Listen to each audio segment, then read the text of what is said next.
Welcome to the Alexander Hill podcast, where we dive deep into personal transformation, practical wisdom, and the stories of those on their journey. Thanks for coming along for the ride. Let's get right to it. Today we have Nate the Great, and I'm personally in the middle of changing the name of this podcast to Raw, Real, and Vulnerable with Alexander Hill.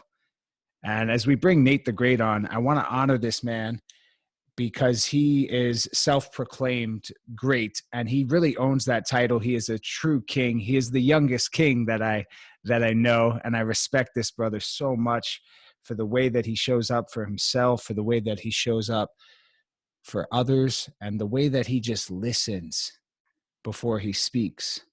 And I just see a lot of myself in this younger brother here, and it's just an honor to have him on here today and to be speaking to him. Welcome, Nate. Hey, thank you, Alex. I appreciate the kind words. Definitely, that means a lot. I'm glad we can do this.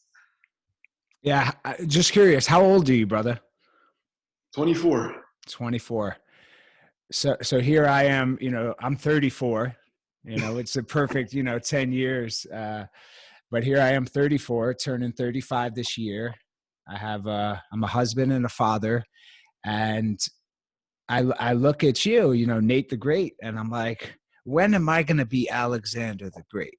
And is that a title that I want to embark on? Is that something that I want to call myself? Truly.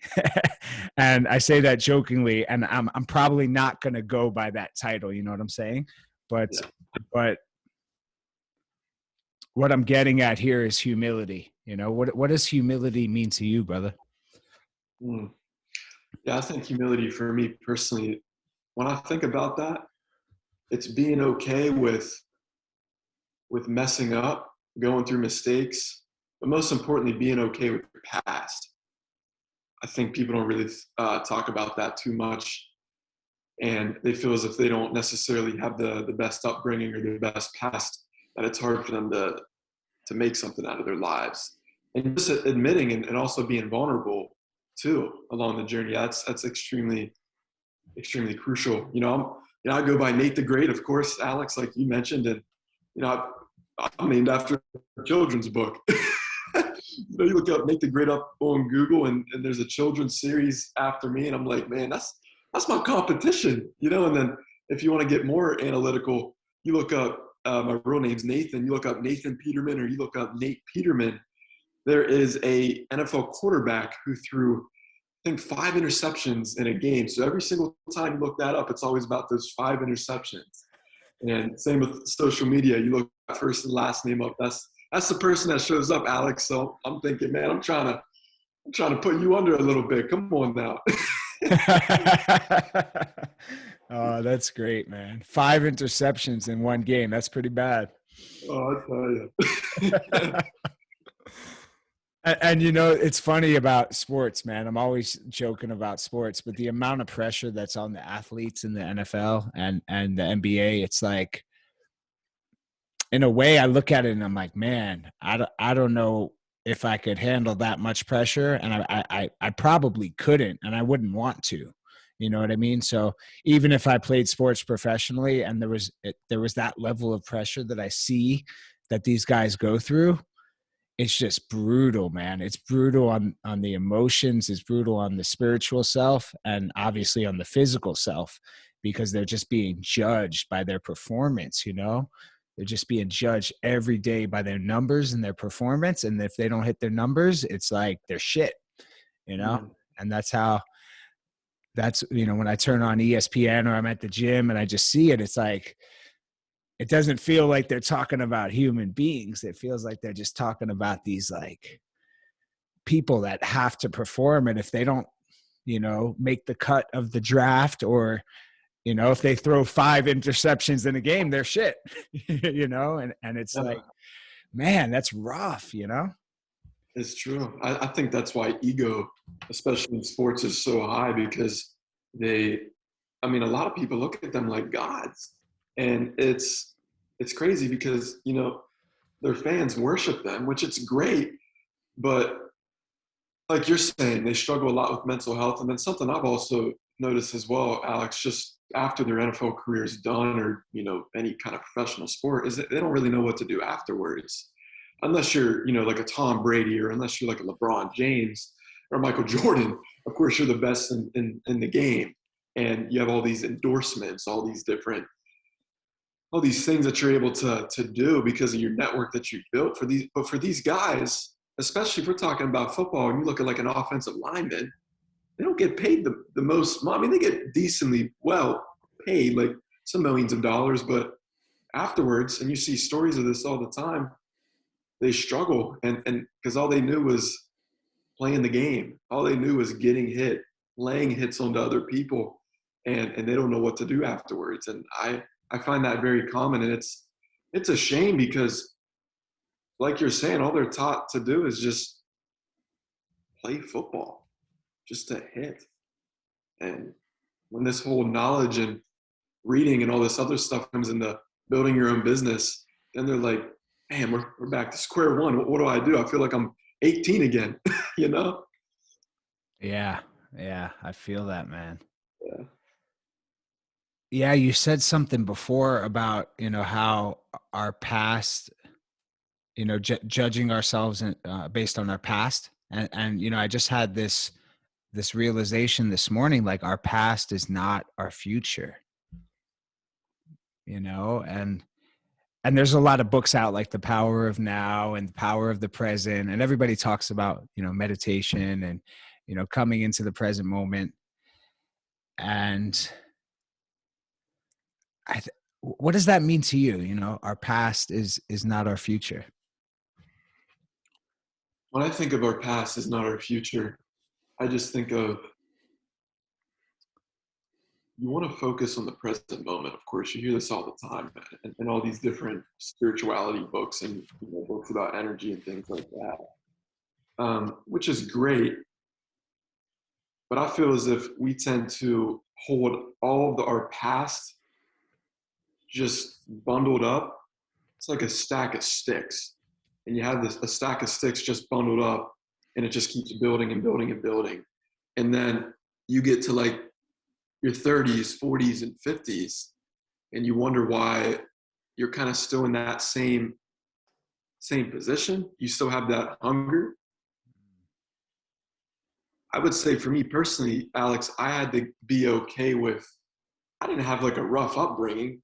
I mean, there was moments in my life where I got criticized a lot for my mentality early on, but I realized growing up that I was meant to be different, just because I knew I was different already going to school, like in high school. And then that motivated me to go out and actually accomplish these different things I've been able to do in my life so far. And it's funny because I'll think about these moments and I'm like, man, I still remember that day when someone told me, it was one of my best friends. He's like, Nate, why are you reading this book? And it was a personal development book. He's like, dude, you're getting scammed by this guy.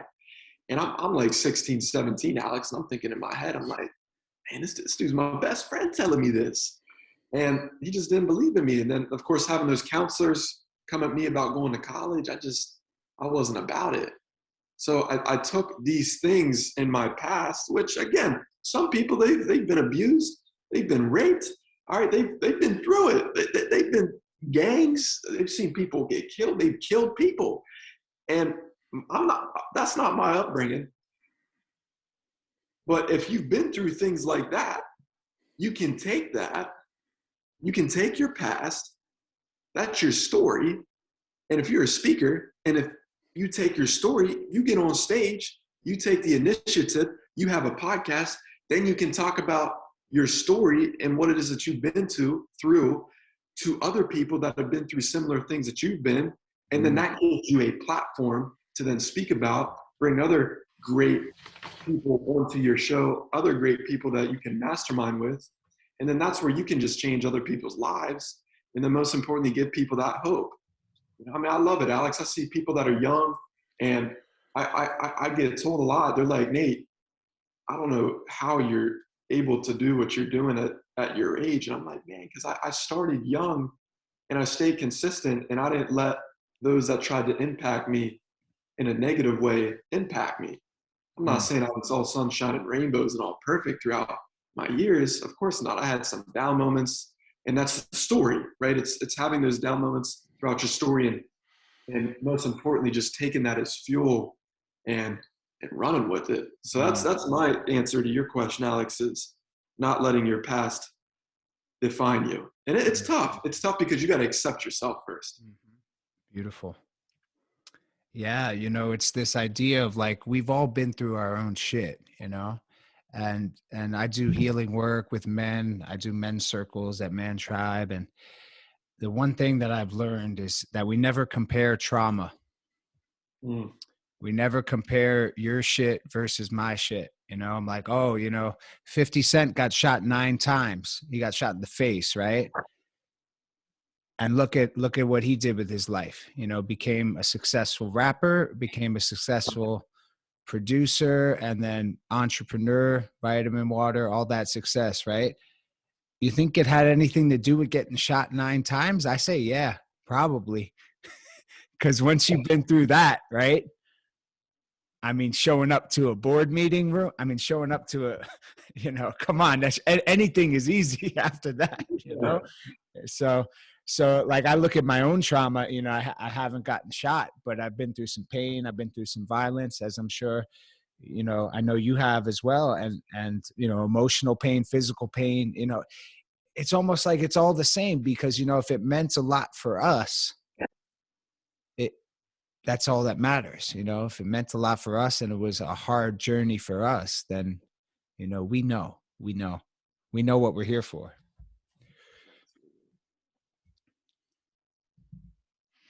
Because of that, because of that pain, we know what we're here for. So yeah, I mean, I don't know.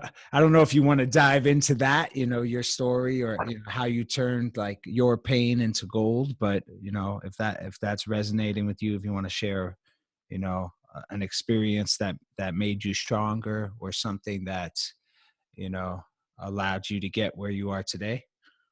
yeah, totally, Alex. Yeah, I'll go through my story kind of briefly. I was big into sports growing up, soccer especially. I played goalkeeper a lot, so I had to be put in a lot of pressure situations, especially whenever you got to do a penalty shootout and the championship games on the line. I never lost a penalty shootout, Alex. I'll tell you that. So I'm pretty proud about that. And I've always had that competitive spirit in my mind ever since I've been a young dude. And I've had many different jobs, um, anywhere from working McDonald's to selling cars, network marketing, and then that led me to starting my own company alongside with my business partner at the age of 20. Yeah, I was about 20 years old. But before I get to that, there was another monumental point in my life, and that's my parents. They got divorced whenever I was about 16. And for me, that was really tough because a lot of times people's parents, they get divorced when the kids are young, and the kids they can't quite understand it at that time, since they're younger in those years. But since I was 16 um, years old, I really struggled with that because I guess you can say I definitely wanted to show my parents that, listen, I'm gonna make it. I'm gonna be something, and then just my family too. Because whenever I was in network marketing, I mean, there was those moments where they just, I could tell they didn't have that belief level in me because I didn't really get results. I wasn't producing more so than what they were, for example. And for me personally, I always felt like, man, I gotta prove something here, not just to not to my family, because that's my why, but most importantly, I got to prove something to those people that always doubted me for making those videos. And it got to a point where I made this one video, Alex, on favoritism in high school. And the whole high school soccer team saw that and they thought it was about them, which it kind of was because I didn't make that team. And they took that out of proportion. And I would walk into school and I would get, I would hear it. I would hear from them about that. So that definitely fueled me to doing things outside the box for sure. And that made me stay consistent. Because a lot of times when kids will get made fun of, within those high school years, they would adapt and quit what they're doing. But I took that and I'm like, hold up. I like being the outlier. I like being different. And this was before I even read any of these, like, what the heck's an outlier? This is before I even knew that. I'm just watching motivational videos online, staying motivated, because that's what was getting me through. And then fast forward to starting my own company at 20 years old with Symba Marketing. That has just showed me so much growth as an individual, because when you start your own company, and most importantly, where you travel to different cities and different countries throughout the world, meeting clients, right? You deal with a lot of different energies. You deal with a lot of personalities. You know better than anybody, Alex, people in New York are a lot different than people in Los Angeles, California. And same with people in Stockholm, Sweden, same with people in Nuremberg, Germany, some of the China, I mean, some of the places that I've been to, and it's the mannerisms are different. And you learn so much by being around different environments that you basically take. And one of my buddies who's a restaurant owner, he said, Nate, I will literally travel to different countries, take what they're doing, bring them to the States and make them go viral, because nobody's doing that here in the States. And I'm like, wow, that's really interesting. Same with music. People do that with music. You see a lot of these big time music stars that are up and coming. They'll take trends from what's going on over there and implement them here, and then they'll be a big hit. So being able to travel at such a young age and explore the world helped me significantly, but also that put me in very tough situations financially, being broke, not having a lot of money, eating Little Caesar pizzas, one pizza for like 2 to 3 days, just trying to scrape by. And I was doing that when I was living in LA, Alex, because I realized I had to put myself in the position, in the environment to live in LA so I could surround myself with people that they got what I want. Mm-hmm. And I knew that if I immersed myself with that, even though I was scraping by, the thing that people don't realize, look at my podcast interviews, the ones that I interviewed Michael Jackson's nephew, TJ Jackson, where I interviewed Howie Mandel's daughter, Jacqueline Schultz. I interviewed a dentist that does Post Malone's teeth, Shaq's teeth, Odell Beckham Jr.'s teeth. What people don't realize, I don't got more than $100 to my name in those interviews. But they would never think that because I've been working ever since I was young on this. So I'm not letting that impact my energy. I mean, leaving the interviews and realizing, man, I gotta eat like Little Caesars, or I wish it your Little Caesars was a little bit bigger. Why can't I get that extra large pie? I can only afford the small pie. I gotta get that $5 joint, Alex. I gotta find me some big Caesars, you know. Man, hey, at least Pizza Hut is an upgrade or something, you know. Yeah. But yeah, that was just kind of, you know, after those interviews, I'd eat that, and of course, it's not the best food to put in your body, but man, I remember one time, Alex, I interviewed, her name's Sid Wilder, and I literally had no money in the bank, like maybe $1, so I couldn't afford anything. It's funny because I'm laughing at it now, because in the moment it's not funny, but when you progress and you look back at those moments, it's hilarious. And I literally fasted. I had to fast for 24 hours just because I didn't have anything. And man, when you got to do a podcast interview on a fast, especially when you listen to others and you let them do a lot of the talking, because she interviewed me on her show, and then I interviewed her on my show. So it was a two series thing. And I'm thinking, golly, like I couldn't think straight. My mind wasn't processing. And you know how important during these interviews to ask strategic questions, of course, to give great answers, how important that is. And I kept stumbling. And that was so tough, because I look at a moment like that and I said, man, I am never going to go into an interview being hungry again. So that was, anyways, that's just a little bit about my story and how I had some of those tough moments, and how your tough moments can equal something of greater things, you know? I'm just reflecting on my journey as you speak, brother. And I'm like just starting this podcast. over this winter, I put on the COVID-19. So I'm like, yo, even if I go broke, I still got that extra weight. I could hold it down. You know what I'm saying? Eat a little more. I feel you. I'm like, hey, there was this one guy, Aubrey Marcus talks about this one guy in his book. He was like 400 pounds. This guy, Angus Barberi or something is his name. He didn't eat for a whole year, but he was 400 pounds. So he lost something like 300 pounds in a year. And I think he might have just drank water, but he didn't eat for the whole year. And they had all that energy, and it's just his body used it as fuel. So it's like unbelievable, Man. But going back to what you were talking about, you were talking about fitting in, and then you were also talking about leveling up, and then you were also talking about breaking those barriers of our social circles to level up, right? People were talking shit to you. People were saying that you couldn't do this or you couldn't do that. You'll never be great. You'll never be successful, right? And then you got this fuel. And I like to call it like hood fuel, because I heard Steve Harvey talk about this. It's like when Steve Harvey was a kid, his teacher said, he wrote on his paper, what do you want to be when you grow up? And he wrote, I want to be on TV. Mm. And his teacher just blasted him. She was like, look around you. Nobody here has ever been on TV. Nobody in this school has been on TV. Nobody in this community has been on TV, and what makes you think that you can be on TV? Mm. And then he jokes like, now he's one of the biggest faces on TV. He sends his school teacher a big screen TV every holiday season. Oh, talk about a present.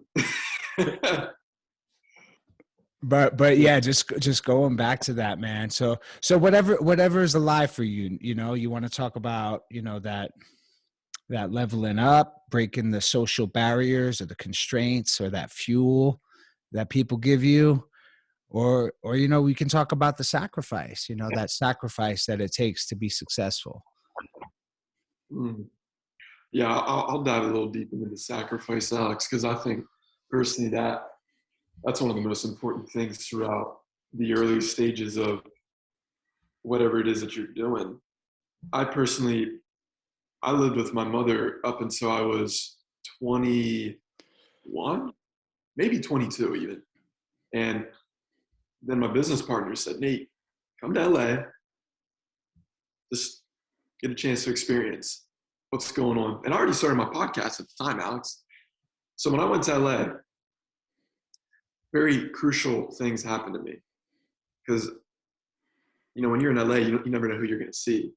So we were at Erewhon one day, and all of a sudden, Dan, my business partner, comes up to me. He's like, yo, you see Usher over there? I'm like, Usher? Like the singer? Like, yeah. And I saw Usher over there. I'm like, oh man, yeah, I see him. And like I said, Alex, I'm a competitive dude. So if I know somebody's in there, you best I'm going to go up and say something. But I do it strategic. I do it whenever they're alone. So what I did was I went outside Erewhon. It was the one in West Hollywood, I believe. And I wasn't like totally out front the door, like, hey, I'm here for you. I was kind of out to the side. And then I saw him come out. He made eye contact with me. I'm like, hey, what's up, Usher? And he's like, hey, what's up, man? And then he didn't give me the time of day. So what I did is he was going to the parking garage to get in his car. I followed him. So whenever he's walking to the parking garage, I'm talking directly to his back the whole time. I'm like, hey, man, I just want to let you know I got a lot of respect for you. And I forget the exact words that I said, but I said things that respected him and which made me, from his perspective, be like, wow, this guy's different. So then we got to the parking garage. He turned around. He's like, what's your name? And I told him. And then he's like, hey, man, I want to let you know I appreciate everything that you just said to me. And then he shook my hand, and then we got like a quick picture and stuff. And this was before I lived in LA. And then the same day, Alex, I see Jessica Simpson walk in. The same exact, like after Usher like left, I went back to see where Dan was at, and I see this blonde walking. I'm like, man, that looks so familiar. And then Dan's like, yo, did you see Jessica Simpson walking? I'm like, oh my gosh, yeah, is that who that was? And these different occurrences kept happening. And then the next day, or maybe the day after, we went to this coffee shop to do a client meeting. And all of a sudden, I don't know, Alex, I must not have an eye whenever I see people that I've seen on television. But after the meeting, Dan and I get in the car. He's like, "Do you see who was sitting back there?" I said, "No." He's like, "Victoria Justice." And for all the younger people, I mean, she was huge on Nickelodeon. Uh, Zoe 101, Victorious, she was huge. She's got like 20 million followers on Instagram, and she does music. And I'm thinking, oh my gosh, I didn't even see her. So what we do is we drive around. It's Alfred's Coffee. We drive around the lot, and then I get a glimpse at her. And I said this. I said, "Hey, wouldn't that be crazy if I had her on my podcast?" And then Dan, he tells me, because again, I don't really have a lot of confidence at the time. He said, "Nate, you're going to get out of this car and go ask her." And in my mind, I'm thinking, golly, this is Victoria Justice. She's beautiful. And I've been watching her on TV for quite some time. So I'm over here getting butterflies. I'm like, man, what do I say? What do I say? And he's like, dude, just be you. So I get out of the car. Turns out she's with two big actors. I had no idea who they were. And I went up, got on my knee, like I'm about to propose. And the reason I got on my knee, just the psychological aspect behind this for people that are listening, is because when you get on somebody, if somebody's sitting and you get on their level, it makes them feel more like, hey, I'm your friend, instead of like, how you doing? I'm looking down at you. So I got on her level, and I did the same exact thing. I said, hey, I just want to let you know I respect you. I've been watching you for some time. But at this point in time, since I've had these other occurrences with like Usher, even John Cena, and then Jessica Simpson, I didn't say anything to Jessica Simpson, but I realized, all right, I got to have a tactic behind this. I got to be strategic. So then that's whenever I did the podcast plug. And then, believe it or not, Alex, since my confidence wasn't there yet, I easily could have got her personal number. Easily. Just because of the whole vibe of the conversation. She has no ego really at all, like rarely anything. That's one thing that really impressed me. Was she's very energetic, and she's very spiritual as well. I found that out too. And after that interaction, I realized I could have got a personal number, but I was back and forth with her agent and everything like that. And of course, you know, COVID, everything happens. We were supposed to do an interview last year and stuff. But anyways, I know I'm just saying this as an example of, I had to sacrifice Pennsylvania, living with my family, living with my mom. Man, I'm a mama's boy, right? I get a little emotional. And to move to Los Angeles, because I realized what the bigger picture was. I realized being in Pennsylvania, that wasn't going to get me anywhere because I was still in that environment. So making that sacrifice to my family, making sacrifices to going out on the weekends. Still to this day, I don't really go out on the weekends. I don't really go to any clubs or partying or doing things like that. Or I'm really not a big drinker. Like the only time you'll see me get a drink is if we're with like a big client of ours. And I'll do that just for rapport reasons. I don't need to drink alcohol. I don't need to smoke. Have I done all that stuff? Yeah, I've done that stuff. But I realized sacrificing that. And then also another thing was whenever I graduated high school, Alex, I cut off all my friends except two. And I didn't really have a lot of friends in high school. I'd say probably about 10, but I cut them all off and I never really talked to them ever again. And I did that in a very harsh way. By the way, my moon sign, if you're into astrology, I'm a Capricorn, so I don't have a hard time being blunt with things. And I cut them off. And then that allowed me to have a lot of lonely time and throughout my years to just understand, again, who I am. But most importantly, to those that are listening, you have to make sacrifices if you want to do some really big, major things in this world. You got to sacrifice 100%. So, yeah. Is it sacrifice, Nate, or is it self-love? That's a great question. I'd say both. You know, I mean, people might call it the same thing, Yeah. This but yeah, you know, this has been coming up a lot, for healers and coaches and people in the communities that I'm a part of. It's like I'm going to be selfish right now so I can be selfless. Yeah, I'm going to be selfish so I can serve. I'm going to do my morning practice. I'm going to take care of my body. I'm going to take care of myself so I can go out there and be me, for others. So I feel you. I feel you on that. and yeah, and like me, I grew up in the Bronx, and I worked in real estate, and then I've removed myself from real estate, and that was a whole process because my whole identity was in real estate. I had become this version of success. I had become this version of, real estate broker, hustler, go-getter, all of that. And then when I had my near-death experience, I had my awakening. It was just like, wait, this ain't me. None of this is really me. I want to discover who I am. And these people around me, they're not helping, not mm, seeing me. And if they're not seeing me, what does that mean? That means I'm not growing because I need reflections of people that see me to grow. And a couple years after that, I started Man Tribe, and that's what Man Tribe's about, uh, reflections of ourself and others, a tribe. We are the people we surround ourselves with. So if we're surrounding ourselves with people that don't believe in us or people that don't believe in themselves, that's what we get, right? yeah, that real estate, that's a tough industry too, I'll tell you. Oh, especially in the Bronx, I can imagine just being around those kinds of energies. And I mean, and you know, that wasn't what you were passionate about. You know, you were good at it, but it's just, that's not where your heart was at. Mm-hmm. Well, my heart was always with people. I always had love for people. And in New York, there are not a lot of trees, but there's a lot of people.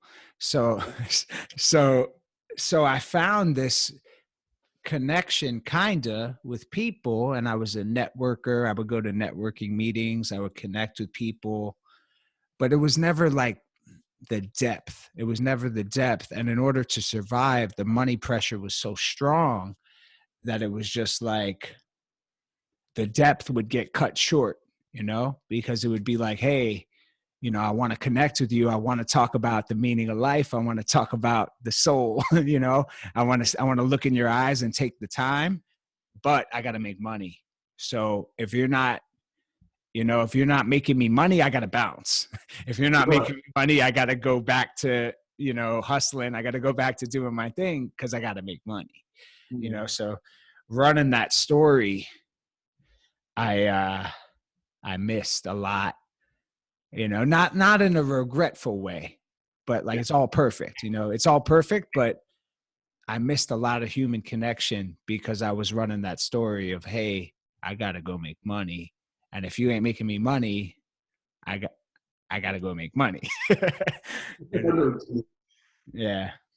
So it's all perfect. I guess, it's like I had to live that. I had to live that to get to the place that I'm at now, where we can have these deep conversations and we can get real with each other and we're making money.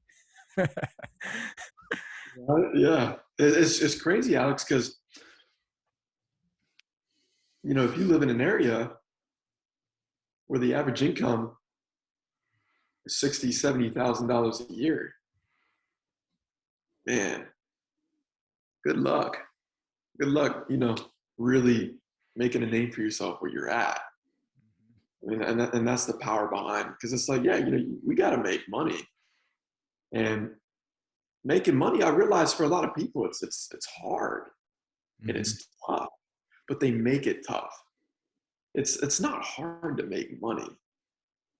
The hard part about it is yeah, the hard part about it is being confident within yourself that you can make that amount of money. Mm. And oh, I want to be a millionaire. What's like, do you believe you can be? It's you're saying you want to, but do you wholeheartedly believe that you're gonna be?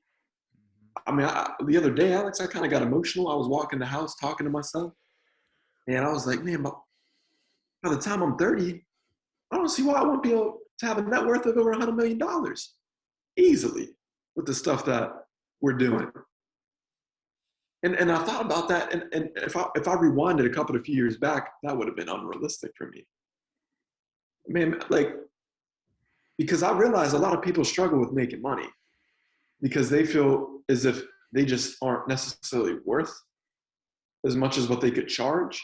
But it's not the fact that if you charge more than what you normally do, you put yourself in a whole different realm, and then that gosh, man, that grows you so much as an individual because you're able to say, hey, instead of charging barely next to nothing for a service, I'm now charging this because I believe in myself this much. And then you'll talk to people that they'll criticize you for it. They'll say, oh, I'm not paying that. They'll say, okay, well, you're cool. You're not meant to work with me then. And when you say no, and that's something else. People set a price so high, and whenever they have somebody that's interested, but for less, they'll still settle for that client. Mm-hmm. But it's like, then what's the point of raising your prices? Like, you're doing yourself a disservice by doing that. And it's crazy because so many people, they really do that, and they shortchange themselves so much. And that, even to myself, Alex, that's been a huge reason on why we've been able to build just Symba out. I mean, we have Symba marketing, we have Symba records in the music. Now we got Symba publishing, where we're publishing books. Mm-hmm. And then we have some other things on the horizon as well. We started off with Symba marketing. I never thought I'd be in the music industry until I started believing in it. And I never thought I'd be publishing books until I actually published my own book. Mm. And then that caused me to say, man, why don't we publish books too? Like, oh, I mean, we do press releases, getting people featured in big, that's our main service. But I'm thinking that's starting to get saturated. So let's focus on something with book publishing where people don't, for one, have a belief level that they can publish a book. So let me instill that belief level, because I know I'm great at doing that with other people, and then have people believe in that, especially with those that have the income to actually afford publishing a book. And then let's just go all in with that too. Mm-hmm. It's crazy, because I feel like people make money such a hard thing in this world. It's really not hard. It's just your mentality towards it, you know? Mm-hmm. Yeah, it's a bit like the cosmic joke, and you said going all in. It's what are you going all in with? Are you going all in with your past, or are you going all in with the present? Right? Because if you're going all in with the past, that's the person who you think you are, the identity that you've created for yourself based on what you've done in the past. And you know what? There might be a lot of good skills in there. There might be a lot of good aspects of that person that you're going to bring forward. But like you said, when you're transcending into this new industry, you don't know what it's going to look like, but you got that feeling and you trust in that feeling. And what else can you trust, right? You know, because you might have failed, like, and this is the journey of entrepreneurship, right? You might have failed 99 times. And then you get that feeling and you're like, hey, this is it. Yeah.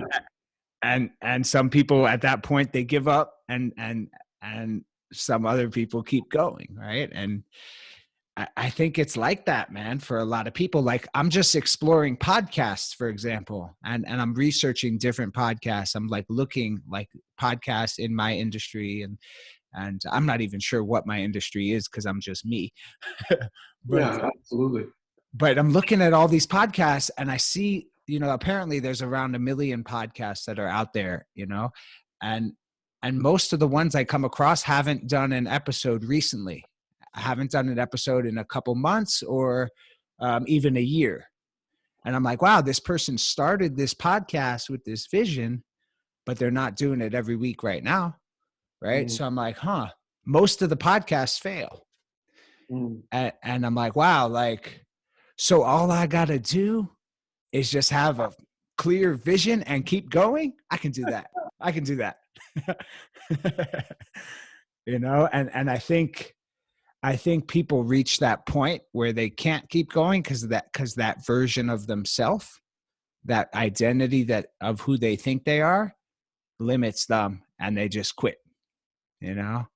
and it's like this ego death, or this I don't this ego dance really. So we don't want to kill the ego, but we got to let most of it go, I think.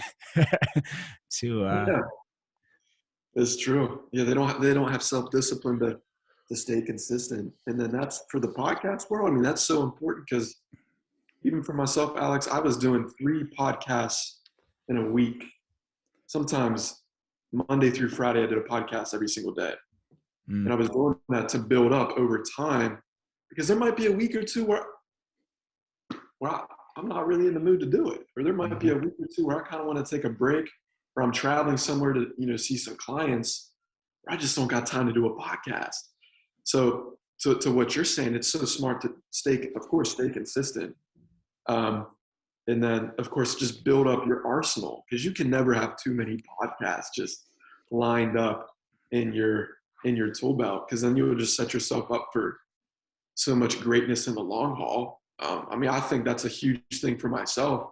Of course, having a really good personal brand, and then also being consistent with the podcast, because some of these guests that I had on my show, they would ask like, hey, what's the name of your podcast?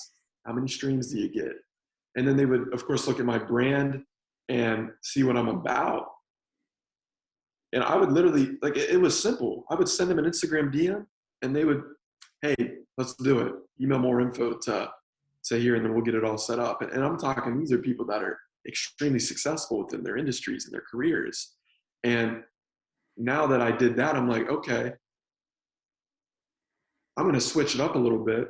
I'm going to have a team, and I'm actually in the middle of doing this right now, Alex. I'm building up a team that can, because I'm so happy. I'd say I'm at my most happiest whenever I do a podcast, because I love doing these things. I love interviewing people and things. And I'm building a team that takes care of the content for my podcast page. And then most importantly, people that can help schedule these interviews, because I don't got time to do that. And then even if you do have time, you're being smart with your time. You can easily go hire somebody on Fiverr, hire somebody off of Upwork, pay them like $20, $30, $50, $100 to take care of these tasks for you. That way you're just focused on recording. And then in terms of editing, man, I was doing the editing and that took me hours to do the editing.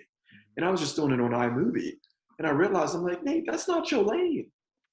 Why are you wasting time on editing right now? But hey, I had to learn. I had to go through that to understand that I'm not the best at editing. And now I have somebody that edits the podcast for me, that takes care of it. So that way, whenever people hear it, it's like, all I got to do is simply show up to the location, record the interview, transfer it to my team. My team uploads it. They get all the content. Boom. Strategic as it should be. And then most importantly, finding the guests as well. Because I got to a point now where it's like, man, finding these guests, it can be kind of tough, because especially if you're very picky with who you have on your show, which I'm pretty picky about that, it takes time. I mean, it would take me hours just finding these different guests, especially being in Houston, Texas. Oh, it's so tough. Because in LA, I mean, there's tons of people you can choose from. But here in Houston, it's pretty tough especially with the requirements I have. Are you talking about just doing interviews in person? Yeah, just doing interviews in person. Mm-hmm. Yeah. Tell me about that. So why? Yeah, the reason I just do interviews in person, I realize that my gift, and especially my power, comes whenever I sit down with somebody one-on-one, and it's just that energy level that's there. And I understand that one of my gifts is whenever I meet somebody, they feel like they've known me for years already. Whenever that's in person, every single podcast interview that I do, Alex, except maybe for like a couple, it always is ended with me leaving their house, leaving their business place, wherever we do and that's something else. I always go to them because I want it to be convenient. And a lot of times it'll be in their house, so they feel at home already. So whenever I leave, they're always like, Nate, if you ever need anything, you let me know. Every single time. So I'll do in person, because I realize that cultivates the relationship so much more. that's how we've been able to grow our business to what we've been Mm, able to do is because of relationship cultivation. I used mm, to do video interviews, but then I realized I'm like, man, I'm not trying to have technical difficulties. And then it's not as powerful compared to in person because mm, the magic is, and you can do this on the air, not on the air, but afterwards, you can have like a little conversation, but it's just not as deep compared to mm, whenever you're in person. And whenever that podcast ends, I mean, there was times where about 30 to 60 minutes afterwards, I would still be at the person's house chatting about some really deep stuff about some, because again, I'm interviewing people that, they're influential. They do stuff with these different celebrities. They do, and they're talking to me about like some of their lifestyles and some of the people that they know, and even connecting me to some of these people as well. And I'm thinking, man, that's to your question. That's why I do in-person interviews, because for one, I'm great at it, and then two, I realized just the power in cultivating that mm. relationship afterwards. Yeah, I feel you on that, the vibe. And, you know, since this quarantine, I've been doing a lot of stuff on Zoom. We're obviously in a little bit of a, in the beginning, especially because everybody was freaking out. Nobody knew what this thing was about. And now everybody's opening up, especially in Texas. I mean, come on, people are down to meet up and, do the damn thing. So, but I think one of the really important pieces, the reason why we're able to go deep right now is because we know each other. We know each other. We've been in person with each other. We trust each other to a certain level. And yeah, I feel like you can tune into a vibration, and I feel like I can tune in, especially if I've been with a person in real life before. But I totally get what you're saying, because if you haven't been with that person in real life before, who is this guy on Zoom, right? Who is this guy on Instagram? Is he the real deal? The only way I'm going to know is if he's right here in front of me and I could feel his energy and see his facial expressions and like really feel his vibe, because you only get like, I don't know, 50% of the vibe through the screen, maybe even less than that, but who knows what it is. um, Yeah, literally. I mean, that's why, like you said, we're able to just, like, me, I know you. So even if you have a guest, or even myself, whenever I first started, and I had some of my guests on, I kind of had to be, you kind of got to be cautious, on what it is you talk about or something. There was one time, Alex, I interviewed, he's the one that, he's the CEO of the Recording Academy, and he controls the entire Grammys. And I asked him, Harvey's his name. I asked Harvey, I said, man, the interview was going great, but then I got to a point, I said, man, so what would you recommend about relationships? Some relationship question. And he told me, he's like, yeah, I'm not a relationship expert. You might want to ask somebody else that. And I kind of, I thought, gosh, man, why did I ask that? But I learned from it. And that was an in-person interview. And just kind of being on the spot, you definitely got to think on your toes. But again, I didn't know him like that. Compared to me knowing you, I have a good sense of what I can ask you. You have a good sense of what you can ask me. And then something I like to do is, for example, I never prepare for any podcast interviews. Like I'll have their bio and everything ready, but I never know the questions I'm going to ask, mm, right? And I do that as if I know them already. And with me doing that, I'm programming my brain to say, okay, I already feel like I know them. So I'm just going to go off the top of what my intuition tells me. And this just, that right there has been so powerful for me, because it's funny. I have some of these people, they'll say, all right, so what kind of questions are going to be asked? I'll be like, yeah, so what do you want to talk about? And they'll be like, we can just flow with it. And then we'll just flow with it. And after the interview's done, they'll say, it's probably one of the best interviews I've ever done. And it's mm. literally just holding up having a phone on a tripod mounted with a mic in the middle, nothing fancy. And it's like, what can you make out of what you already have in the magic, and Mhm. do so many great things. But And anyway, one thing you're not really, first of all, honoring you for never having the home field advantage.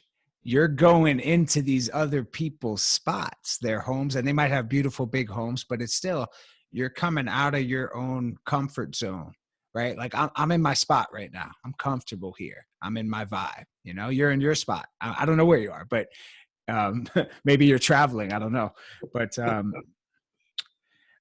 I'm guessing that you're home. Yep, Houston. Okay. So you got a certain comfort zone there, you know, but like I see your go-getterness, you know, you're like, you're showing up, you're going to these spots, right? And then you're like, I'm going to these spots, I'm trusting myself, I'm trusting my intuition, I'm going up to these celebrities, I'm going for it. I'm getting down on one knee, right? To these big names and these people that I'm scared shitless to talk to, and you're doing it, right? And then it's like, man, you know, so what? You messed up. You asked a stupid question, you know, whatever, you know, people don't, they say there's no such thing as a stupid question, and you learned about yourself. You went for it. You see, so I just see you as that person who just keeps going for it and you just keep getting it. And, you know, it's all perfect. Yeah, yeah, I appreciate that, Alex. Yeah, I think that's crucial because if you don't put yourself in somebody else's environment and you just stay in your own environment, that I mean, I wouldn't have been able to have a conversation with someone like Howie Mandel um, if it wasn't for me going to interview his daughter in his office and some of these other things. I wouldn't have been able to just surround myself in the home of, at the time it was the heavyweight world champion of the world, Deontay Wilder, being in his actual house, the boxer. You know, so it's like I do that in a way too, because of course that helps me grow, but then just the amount of experiences that come from that. And then I realize if somebody has me in their home, I got to have my ducks in a row because for these people to let you in their home, they got to have a trust. And especially if they've never met you before, there has to be some kind of trust and energy, which is why I put out video content a lot Mm. so they can get a sense for who I am. And then I have these different, like if you look at my Instagram, Nate the Great, you'll see I have my content laid out a certain way. And I do that for strategic purposes, um, for that exact reason. So it's cool just surrounding yourself in different environments and getting a chance to learn more about yourself, but uh, just growing from that too, because you never know what will happen. You never know. I mean, I've had cats on the interviews that I've done. You know, just walking the camera. My gosh, man, I still can't believe it. My beloved friend, rest in peace, Sam Bakhtiar. I interviewed him about a year and a half ago at his house, and right whenever we were getting ready to end the interview, his family came in and we were still recording, and it's on the podcast if you look at it. And his wife brought his not even 1 year old son yet, and we were literally talking about his why. And his son came on camera, and he's holding him on the camera on the film right during that interview. And that clip was extremely special to just everyone watching that, because that was such a beautiful moment that happened, especially with how things went. Um, but it's crazy because you never know what situation you'll be put in, and what you make out of those situations. That's what defines you as your character for sure. Respect. Hmm. How do you stay living on the edge? How do you stay hungry? And what inspires you to to do what you do? What moves you forward? What's that why for you, Nate? Yeah, it's a great question. You know, I've always had like I mentioned, I've always been a competitive person since I was young. And having people that tell you that you can't necessarily achieve things, that lights a fire under me. Because I want to go out and just say, like, listen, I'm going to do exactly what you said I couldn't do. Great example. last year I had somebody say, yeah, the music artist you manage, yeah, she's not going to be that big. She's not going to do anything that special. So that right there, I mean, that's one of the worst things you can tell me. Because I'm going to do it. And of course, my family's my why. I feel like that's a common why with a lot. So, um, of course, I want to give them the life that they didn't necessarily have and that they don't necessarily believe they can have. I want to give them the life. Most importantly, like you, Alex, I love helping people. I love showing people what's possible. And I think I really have a story coming from a smaller town in Chambersburg, Pennsylvania, that people can really do some of these things. And I also believe that my story and my journey with staying consistent is a great example that people can learn from. Because you'll see people, they'll come out of these cities, but they get signed on some big deal. And it's kind of like their golden ticket. I've never had a golden ticket. Like everything that we've done, we've never had any kind of investment or anything. It's just been straight up hard work and grit and a competitive edge. And again, I'm grateful to have a business partner that is the same way, from Alabama, right? He's from Alabama. I'm from Pennsylvania, the South, and then you got the North.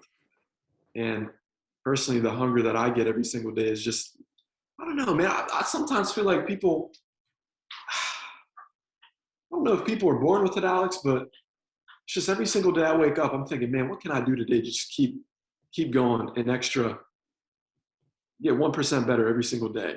I just want to keep doing it, whether it's reading a book. I mean, I'm looking at all the books I got on my bookshelf from that one book that I had where that person said I'm getting scanned. I probably got about 150, maybe 200 books right now.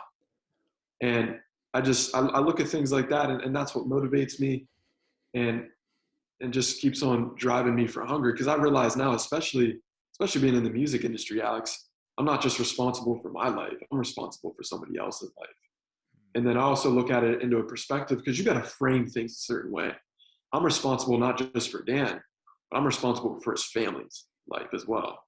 So it's like whenever you look at that mentality, especially from a client perspective, I'm not responsible in just getting them results. I'm responsible on them being successful. And when you frame it that way, that right there can just, that's a huge hunger that you can just take advantage of for sure. Do you ever feel that you're going too hard and you got to slow down? Do you have a system of checks and balances for yourself? Like, hey, I need a break right now, or hey, I just need to chill, or I just gotta stop. You ever feel like that? It's a great question. I don't. I really don't. I I like that question, Alex. Man, that's great. I am obsessed every single day with just going out and getting results and executing with whatever it is that I'm doing, whether that's with the marketing, the publishing, the records, the podcasting.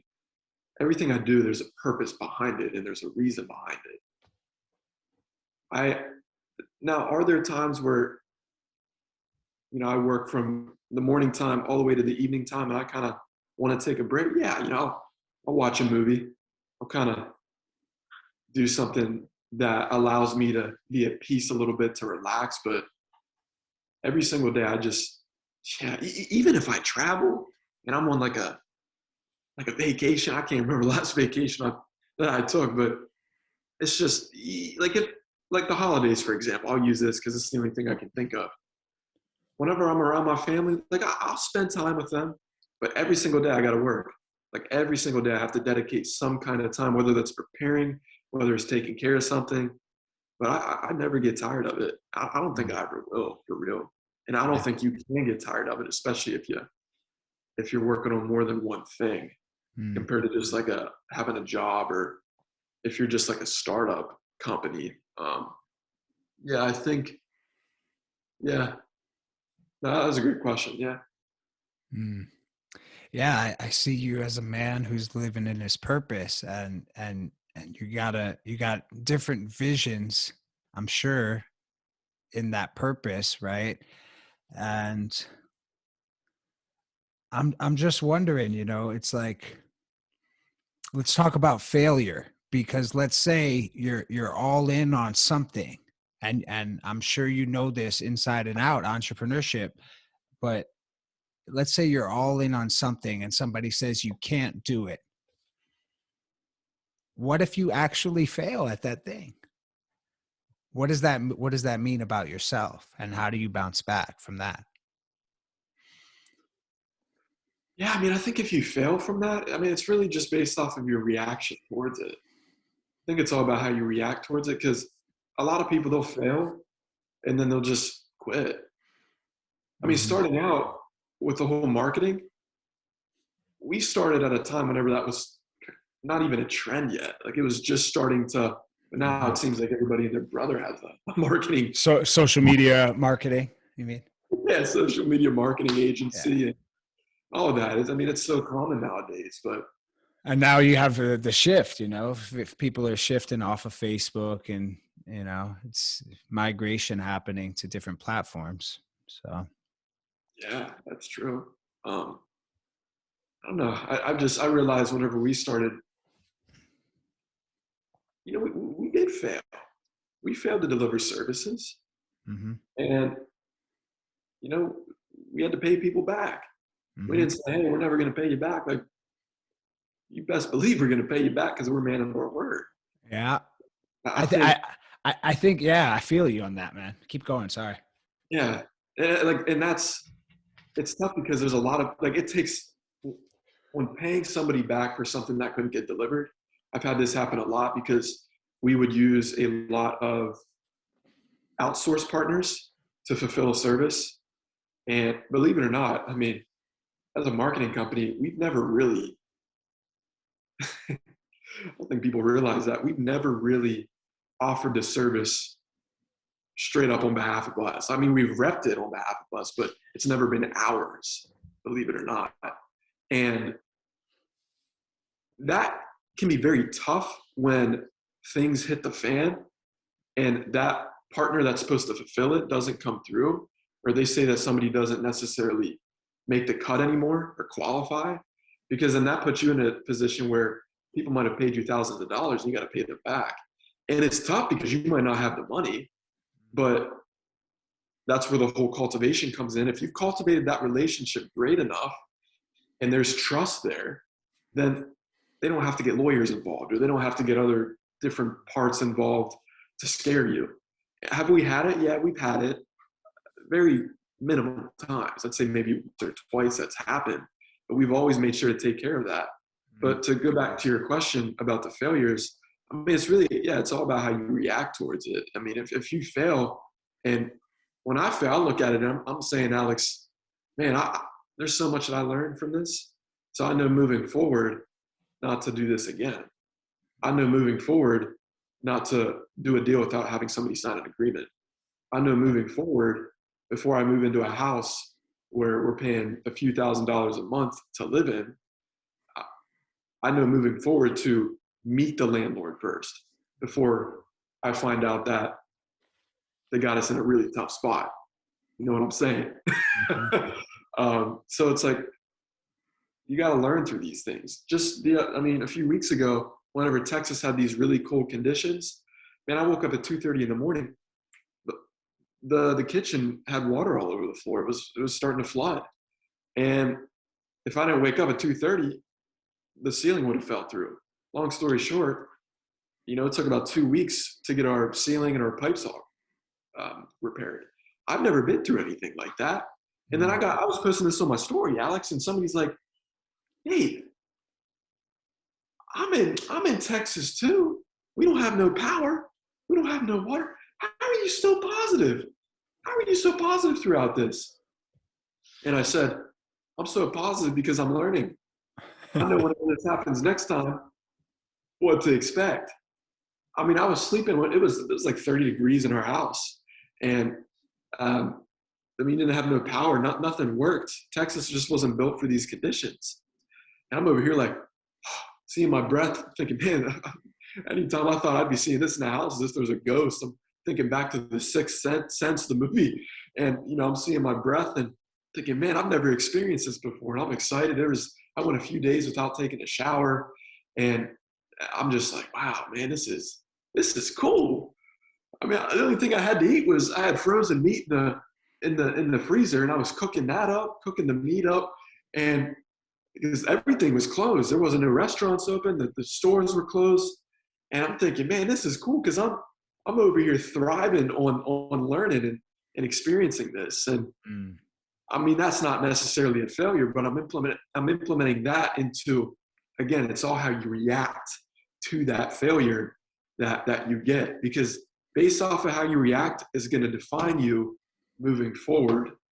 And yeah, it's crazy. Yeah. I'm about to call you Nate the Grateful, because in order for a man to be positive in that experience, I feel like you must have a deep sense of gratitude. Like shit's falling apart around here, but I'm still breathing. And I felt like that when the fires came, man. I'm like, wow, how grateful am I to just have fresh air? Like the I had to evacuate my home and go to Idaho, back last summer, and I'm just like, man, like all I want right now is just to breathe fresh air. It was 500 index here in Oregon. The particles were just so heavy in the air that we couldn't breathe. And my son, my baby, we had to get out of here. I'm like, man, like all I want to do is drive somewhere where there's fresher air. And I drove 5 hours to east to find it, and then things started getting better. But man, it was a struggle. I was in it, and you talked about responsibility, Nate. You talked about responsibility and this living from that place of like, I must do this, living from that place of like, no matter what, you've put yourself in this position of like, no matter what, you got to show up, and you've created that for yourself, because you want, you know what you want, and you know where you're going, and that's beautiful. Um, Man, you got a beautiful journey, brother. Beautiful story. And it's great to talk to you. Likewise, Alex. No, I appreciate it. This is great. Great discussion, I'll tell you. Always is. Yeah. Do you have any last words or any last things that came from this conversation? Can wrap it up here. Yeah, I'd say, I mean, there's a lot of takeaways and a lot of golden nuggets that people can take away from this conversation that they can implement in their lives to really see a big change. And I mean, a drastic change as well.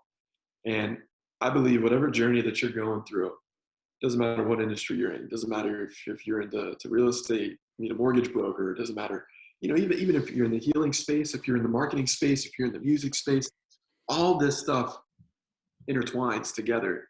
And with whichever space you're in throughout your journey, accept it. Maybe you're not in the best spot right now. Accept it. Take every single day at a time and understand that this is just, it's a storm. It's a dark patch. Because in those times, in those moments, that right there, in those dark moments, in those storms, in those hurricanes, in those tornadoes, if there wasn't any of that, man, how the heck would you grow? So you have to go through these rough patches. You have to go through those breakups. You have to go through those divorces. You have to go through being financially broke, eating Little Caesar pizza, couple of few days. You have to go through these times knowing that you're going to come out brighter on the other side. And if you can absolutely take that and live with that, you will make your life absolutely magnificent. Age is only just a number. Some people, they look at 24 years old, they're thinking, holy smokes, I hear it all the time. Man, if I could do what you did at those age, and they act like their life's over. It's like your life's not over if you're 50. It's not even over if you're 70. I mean, I don't need to go off a tangent on how many successful entrepreneurs and business owners are past 50 and 60, and that's when they started. Age is just a number. You can start today. If you already started and you're going through it, it's okay. You're going to get through it. Just be obsessed with improvement and then keep going. Most importantly, failure, failure, failure. That right there, failure is one of the greatest things that you can ever go through in your life, because that right there is going to show you exactly what's possible. So that's my time. Yes, sir. Beautiful. Yep. And here I am starting this podcast, right? So I'm just getting started. Let's go. Just getting started. You know, Yeah. it's I want to share something with you, Nate. We can wrap it up with this. I want to share something with you Yeah. that I wrote this morning from my heart. And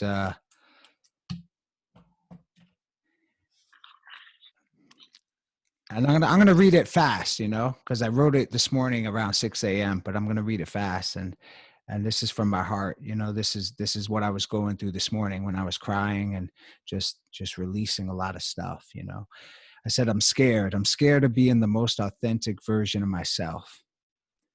I put myself out there on IG, Facebook, kinda. The next step, though, is scarier than that. Starting a podcast as my most authentic self feels scarier to me than the coldest ice bath.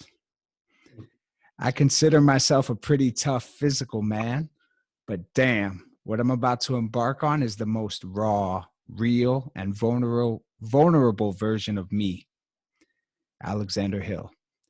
So what does tough even mean? Deadlifting twice my body weight?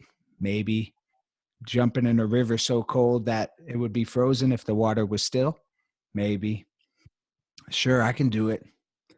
But is that really me? In my 20s, I wanted to make a lot of money, so I did. I became this identity of what I thought that looked like, so I could achieve significance in a game I did not create. And here I am. I'll be 35 years old this summer. I'm a husband, I'm a father, I'm a man on his journey, sharing a story of courage. But not that kind of courage used in the physical endeavors, but that courage that overcomes fear inside. That courage to me is what makes us powerful beyond measure. Facing our greatest fears, that God is in us, and having that responsibility. So I've been a strong warrior for myself. I had to be. I grew up in the Bronx. I had to be. I worked in Manhattan. I had to be. The doctors, they told me I was bipolar when I wasn't. I had to be strong, because if I wasn't strong, I would have died.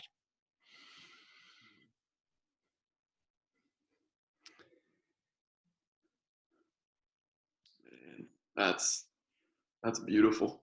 Literally. Holy smokes. Yeah, man. And it's like, it's through writing, that I can be calm, just be calm and find that space, and Yeah, you got a gift for writing, I'll tell you. That's not like you're reading a straight up 70s poem, 17th century poem or something, Alex. That's powerful. yeah. And then I said right now I'm free because I'm writing my soul on this page. Mm. Right now I'm free because I'm crying. Right now I'm free because I'm dying. And for me, it's like that fear of death. It's like a lot of people out there, what we're going through right now is a lot of fear of death. People don't want to get this disease, right? Because they're afraid to get sick, they're afraid to die, they're afraid that, hey, maybe I didn't live my life fully, or I didn't show up, in the way that I reached my highest potential. And death is scary, right? And it's just like, And just look at our culture, man. Anti-aging. There's anti-aging products all over the place. It's like perpetuating that. Wait, what's so bad about dying? We're all gonna die. And what's that from Shawshank? It's like get busy living or get busy dying. It's like it's both. you know Yeah, but yeah. We'll all die. That's part of it. Holy, I'm mhm. excited for it. I know what's coming after. Ooh. The soul's journey, it's like I hear we're spiritual beings living a spiritual experience. A lot of people say we're spiritual beings living a human experience. It's both.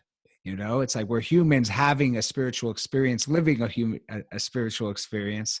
But when we die, we just go back to that spiritual experience that continues on, in another lifetime or another galaxy or another incarnation of sorts. It's like our souls will never die, right? That's so powerful. Hmm. Yeah, brother. Well, truly an honor and a pleasure to have you on. And this recording will find its way. It will find its way of where it needs to go as soon as I can. Oh, absolutely. I appreciate you sharing that with me, Alex. Yeah, it means a lot, really. Yeah, it means a lot to have you on here because you're someone that I know that goes for it, and I see a lot of myself in you, and I got a lot of respect for you, brother. At your age, doing what you're doing. So thank you for just being you. Thank you for being great. Yeah. Likewise, Alex. I appreciate it. All right, brother. Until we meet again. All right, brother. Blessings. Blessings.